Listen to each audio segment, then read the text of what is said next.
Christmas! Merry Christmas. Merry Christmas. Merry Christmas to everyone. Merry Christmas.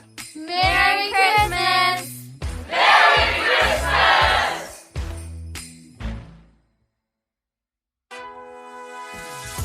'Tis the season, folks, a time of year when you can forget all of your problems and experience the simplicity of the holiday season. Christmas is a spectacle and a wonderful escape for most. And for me, I've been in love with this holiday since I was a youngster. The food, the lights, the music, and the joy around the hustle and bustle of your everyday department store puts me in my happy place. And for years, I've lived through all of this without any wonder about why humans do what we do at this special time of year. So, I'm here to serve you up a cup of cheerful knowledge that you can take with you this holiday season and really get to know why you're burning a Yule log or why your kids are dreaming about sugar plums. This is What Came Up, the etymology podcast about everyday things. Thanks for tuning in. I'm your host, Deej Penhollow. Let's get started. Good day, everybody, and welcome to What Came Up. This is episode 3 of our deep Christmas dive and why we do the things we do on Christmas. And today's episode is all about the tradition of Christmas bells.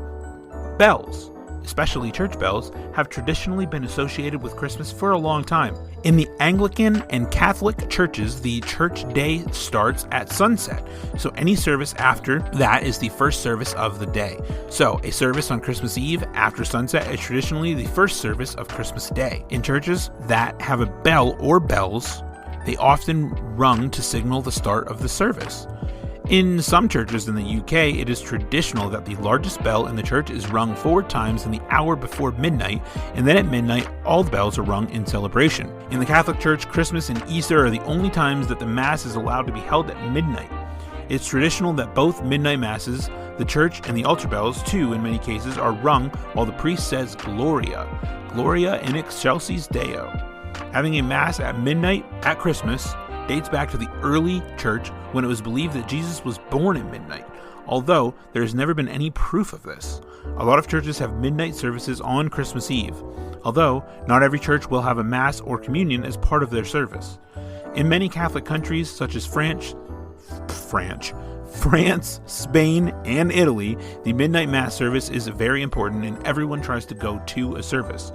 In the Victorian times, it was very fashionable to go carol singing with small handbells to play to the tune of the carol. Sometimes there would only be the bells and no singing. Handbell ringing is still very popular today. Very popular today. I used to do handbell ringing when I was a young lad and I went to church. We did handbells all the time. It's pretty fun. Kind of complicated. There's kind of a lot of, putting down, picking up, especially if you don't have a lot of people that can just ring one. And then you got to practice doing the wave. So if you're good at the wave with a group of people, you're going to be good at handbells. Perhaps the most famous bells at Christmas now are the ones in the song Jingle Bells. However, the song was first called One Horse Open Sleigh, and it was originally published in the USA in September 1857. And guess what? It was a Thanksgiving song. Not a Christmas one. But it soon became associated with Christmas because of these snowy lyrics and the many choirs singing it at Christmas in the 1860s and the 1870s. It was first recorded in 1889. Often only the first verse and chorus are now sung.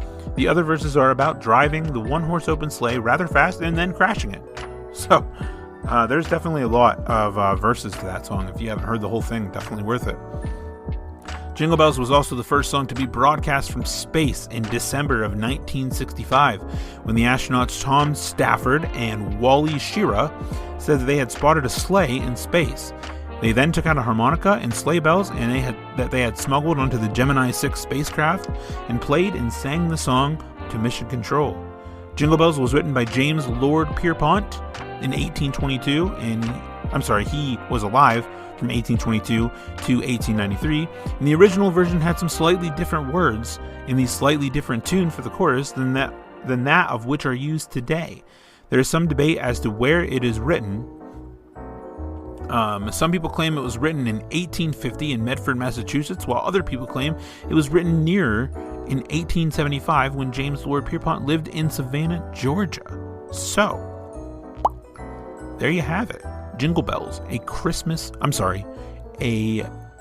Thanksgiving song, but a Christmas tradition, nonetheless.